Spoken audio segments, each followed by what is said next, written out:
కార్యక్రమానికి అన్ని రాష్ట్రాల నుంచి పెద్ద కొంచెం అందరూ వచ్చేసి లాంగ్ వచ్చేసి అయిపోతుందిరా ఇంకా ఫోటోగ్రాఫర్ వచ్చేదేమన్నా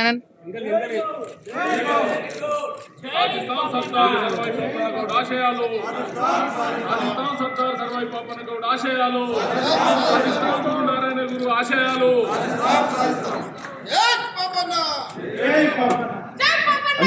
దయచేసి మన పెట్టేస్తుంటే నాకు అర్థమవుతలేదు. ఎట్లా సర్దార్ పాపన్న 374 జయంతి వేడుకలకు రవీంద్ర భారత్కి వచ్చినాము. గౌడ కులస్తులకు ప్రాధాన్యత చాలా తక్కువ ఉంది.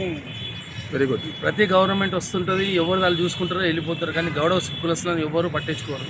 ఎవరు గౌడ కులస్తులను ఒక ఎంకరేజ్మెంట్ చేద్దామన్న ఆలోచన ఉండదు, ఎవరు వాళ్ళే చూసుకుంటుంటారు. గౌడ సంఘంలో కూడా మన గౌడస్తుడు ఒక్కైనా ఏదైనా మంత్రి కానీ ఎమ్మెల్యే కానీ ఎవరైనా అయిందంటే వాళ్ళు ఒక నలుగురిని తయారు చేసుకుంటారు, పోతే మనకు కూడా ఒక యూనిటీ అనేది పెరుగుతుంటుంది. ఇక మన దాంట్లో ఎట్లుంటుందంటే ఎవరిది ఎక్కడిది అక్కడనే ఉంటుంటుంది. మనం వస్తుంటారు, అవుతుంటారు, మళ్ళీ గెలుస్తుంటారు, మాజీలు అవుతుంటారు, కానీ లాస్ట్కి వచ్చేసరికి ఈ గౌడ కులానికి అంత ప్రాధాన్యత ఉండదు. కానీ ఇప్పుడు ఏ గవర్నమెంట్ వచ్చినా కూడా మన గౌడ సంఘానికి గౌడ కులస్తులకు కొంచెం ప్రాధాన్యత ఇవ్వాలని కోరుకుంటున్నాం.